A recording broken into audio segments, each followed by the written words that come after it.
El ser humano vive en una constante búsqueda de significado. Todos sabemos lo que nos espera al final, pero ¿cómo justificamos nuestra existencia finita antes de llegar a nuestro inexorable destino? ¿Culpamos a los obstáculos que se nos presentan como conspiradores en contra de nuestro camino al éxito o por el contrario, aceptamos el desafío y lo convertimos en parte de nuestro destino? Señoras y señores, les doy la bienvenida una vez más a Tierra X. Yo soy Nico Gaz y hoy quiero hablarles sobre un cómic que fue muy importante para mí en mi formación como lector. Esta es quizás una obra que muchos de ustedes, si están en tema, ya hayan leído, pero quédense hasta el final y denme la oportunidad de demostrar que no es necesariamente lo mismo leer un cómic que hacer una lectura de él. Así que sin más preámbulos, los invito a que me acompañen antes de que Hollywood convierta al personaje en una torta de mierda que drene tu billetera y corrompa tu espíritu. A ver de qué trata la última cacería de Kraven.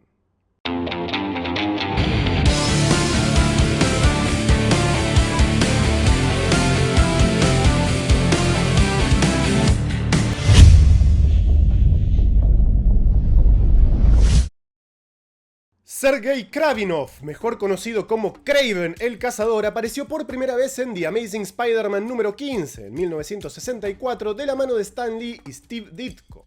Habiendo aparecido durante los primeros años de historia de Spider-Man, Kraven es uno de sus enemigos clásicos y fue miembro de la alineación original de los Seis Siniestros. Kraven es un cazador. A diferencia de otros villanos hasta ese momento, no es Spider-Man quien sale a detenerlo por estar cometiendo alguna fechoría, sino que es el propio Kraven quien sale a buscar a Spider-Man al considerarlo la presa definitiva. En su primera aparición se refiere a Spider-Man como The Most Dangerous Game o la caza más peligrosa, lo cual es una referencia directa a una historia corta de 1924 que lleva ese mismo nombre y ha tenido varias adaptaciones, en la que un gran cazador ruso se dedicaba a cazar seres humanos por deporte. Su nombre era Zarov y, evidentemente, fue la inspiración para la creación de Kravinov. Sin ser necesariamente un mal personaje, Kraven era quizás de los villanos menos espectaculares creados durante la etapa clásica de Spider-Man. Digo cuando lo comparamos con otros como Green Goblin, Mysterio, Lizard o Doctor Octopus. Qué sé yo, era un tipo con calzas de leopardo y una melena de león sobre los hombros. Quien sin duda no lo veía como un gran personaje es John Mark DeMatteis, el guionista de la obra que hoy nos ocupa, quien en su momento comentaba: cuando me preparaba para trabajar en la historia, estaba sentado en mi oficina y, leyendo una guía del universo Marvel, me crucé con la entrada de Kraven el Cazador. Al día de hoy, no sé si esto era algo que estaba establecido en la continuidad o si se le ocurrió a quien fuera que hubiese escrito la guía, pero mencionaban que Kraven era ruso. Para mí, un fanático total de Dostoyevsky, la idea de que Kraven fuese ruso y tuviese la misma alma rusa atormentada que tenían los grandes personajes de Dostoyevsky, abrió una puerta en mi cabeza y de repente tenía una nueva comprensión de este personaje. Pensé en Kraven y en las fuerzas que lo habrían llevado a ser quién y qué era. Este era un personaje en el que nunca había tenido ningún tipo de interés. Siempre pensé que era uno de los villanos más estúpidos de Spider-Man, pero repentinamente tenía una perspectiva completamente nueva del personaje. Así DeMatteis empezó a ver a Kraven con otros ojos y finalmente encontró el vehículo perfecto para contar una historia que ya venía dando vueltas en su cabeza hacía rato. Originalmente, su propuesta a Marvel había sido contar una historia de Wonder Man, en la que el superhéroe era enterrado vivo por su hermano, el villano conocido como The Grim Reaper. Dado que su propuesta no fue aceptada, la llevó a DC para realizarla con Batman y el Joker, pero Brian Bolland y Alan Moore ya habían hecho su propuesta para The Killing Joke, y en DC les pareció que tenían demasiados puntos en común.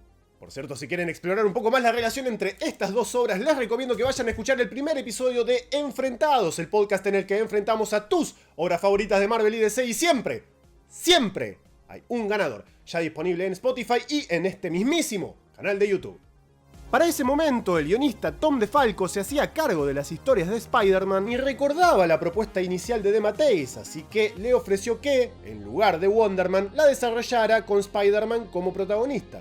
Ahora vos imaginate pasar de Wonder Man a Spider-Man, es como pedir un bife y que te llegue un asado.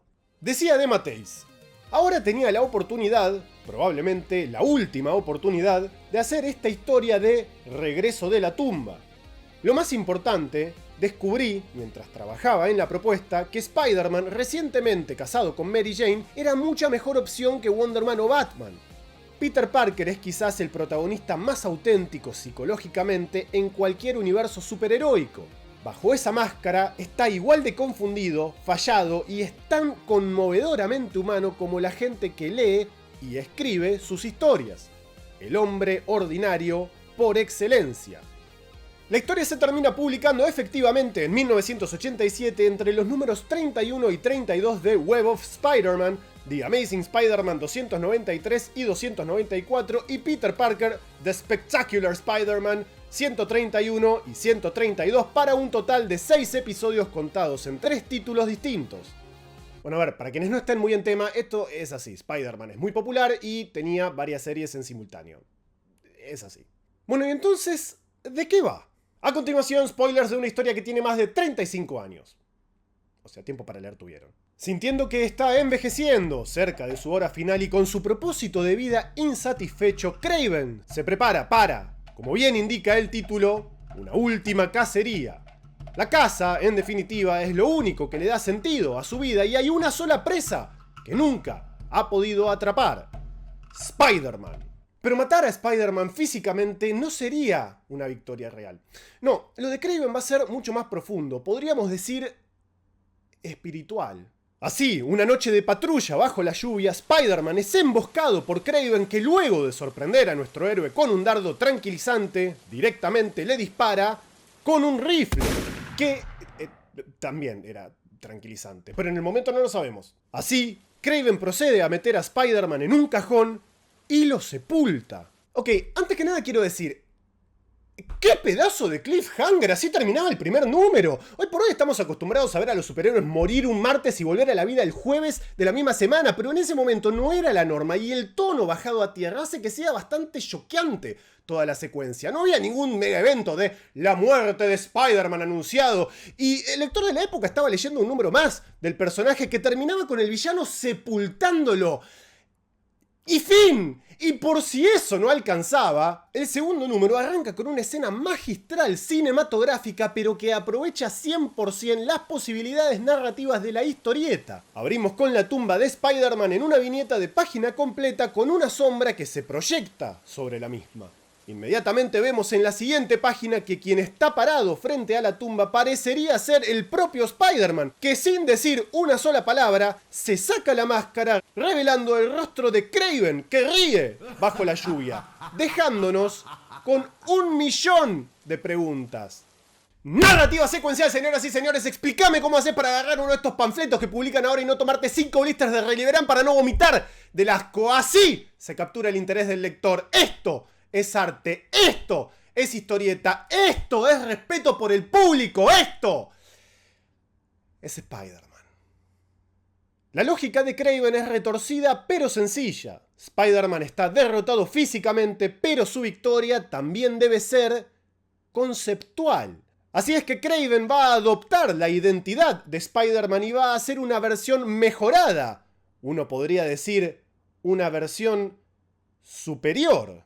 Sí, señoras y señores, todo está inventado y vivimos en una era de remixes, con algunas nobles excepciones, pero generalmente sin alma. Sobre la tumba de Spider-Man vemos una rata y esto anticipa una nueva subtrama. Nos encontramos con que un hombre rata conocido como Vermin está abduciendo gente para comérsela. Y acá abrimos un paréntesis. Vermin era originalmente un enemigo del Capitán América, que DeMatteis inventó cuando escribía la serie de aquel personaje.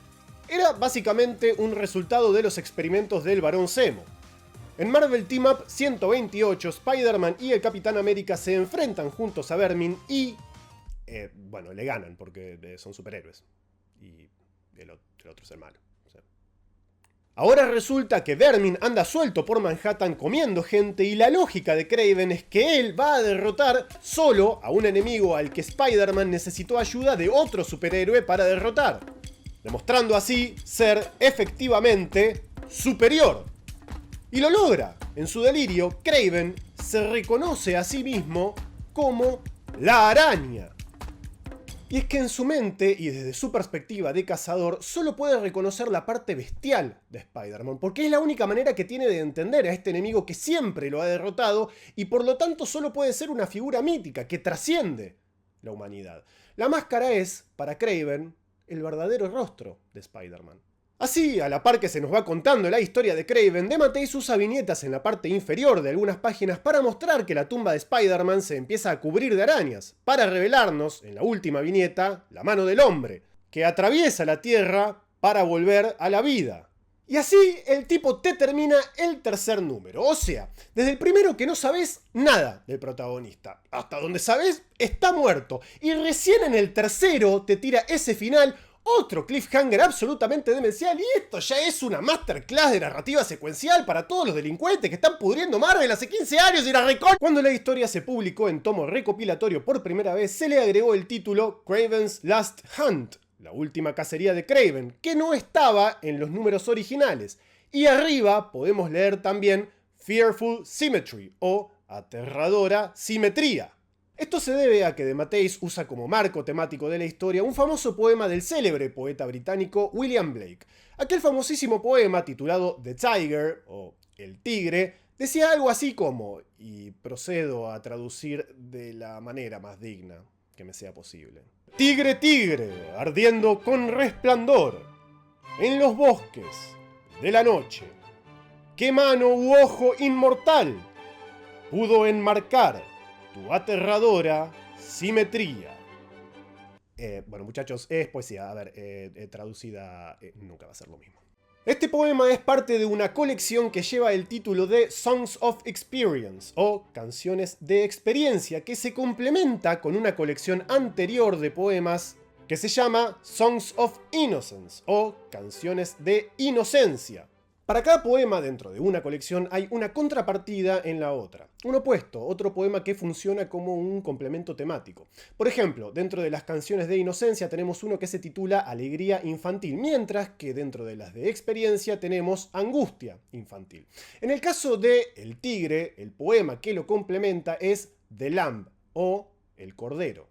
En El Tigre, Blake se pregunta cómo el mismo Dios que hizo al Cordero pudo haber creado al tigre, animal en el que reconoce una belleza por su simetría, pero también señala su aterradora capacidad destructiva. Quizás en primera instancia podría parecer que la intención de Blake es contraponer aspectos del bien en sus canciones de Inocencia con aspectos del mal en las de Experiencia. Sin embargo, lo que hace es exponer aspectos opuestos de la naturaleza que son complementarios y necesarios para entender la totalidad de la realidad.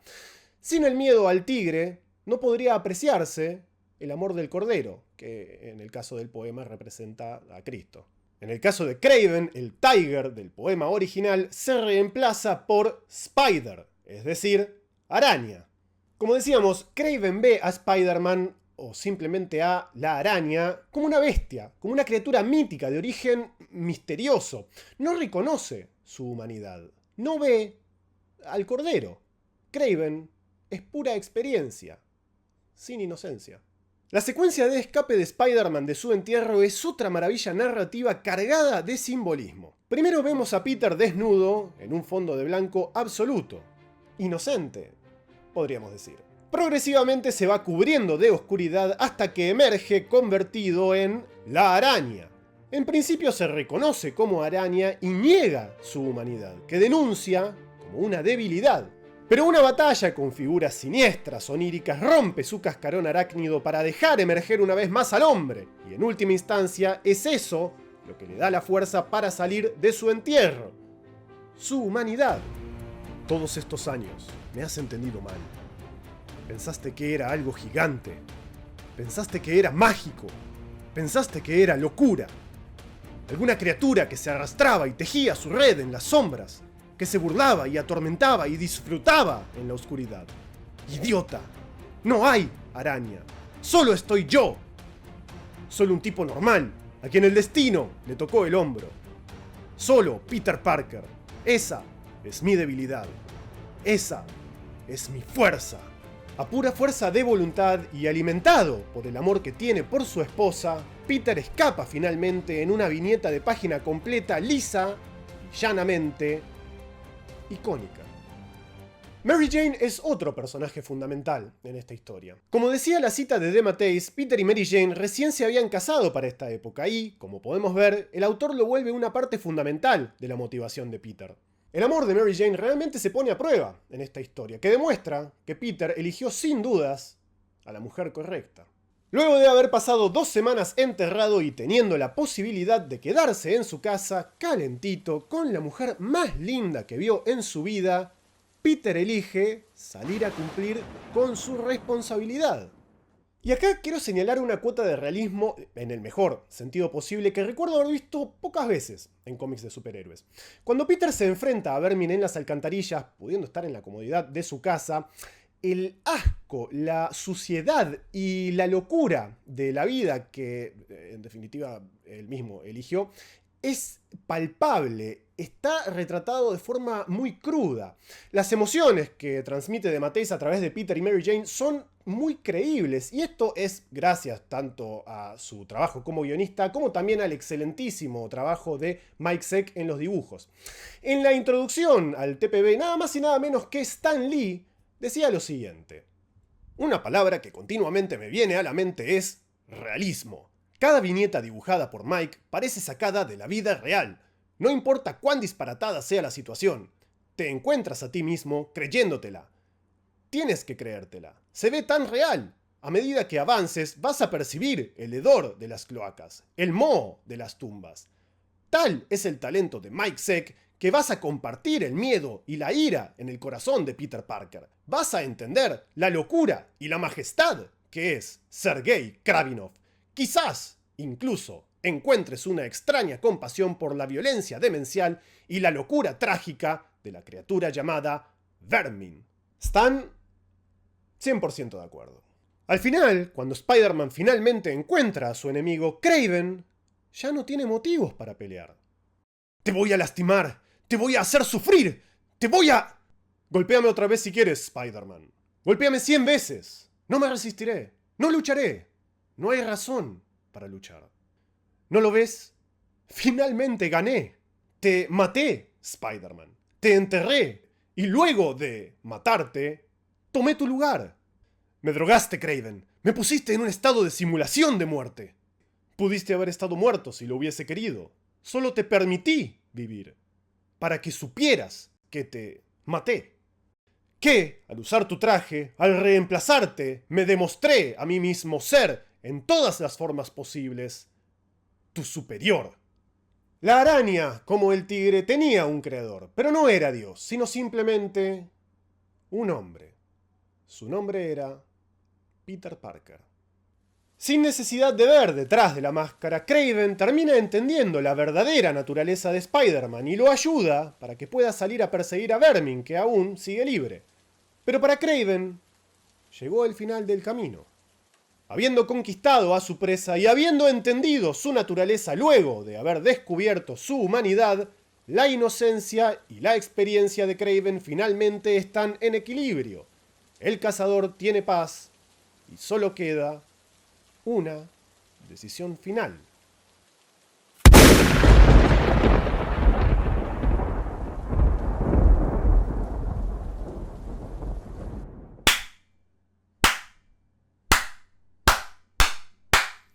Señoras y señores, baja la cortina y solo podemos aplaudir. Estamos frente a una auténtica joya, un caso extraño de una historia que abre y cierra perfectamente y puede ser leída tanto por fans como por lectores casuales, pero encaja perfectamente dentro de la continuidad de Spider-Man. En general, no suelo sentirme cómodo con el término novela gráfica para este tipo de recopilaciones, pero en este caso creo que podría aplicar. La historia que cuenta DeMatteis es tan interesante como entretenida.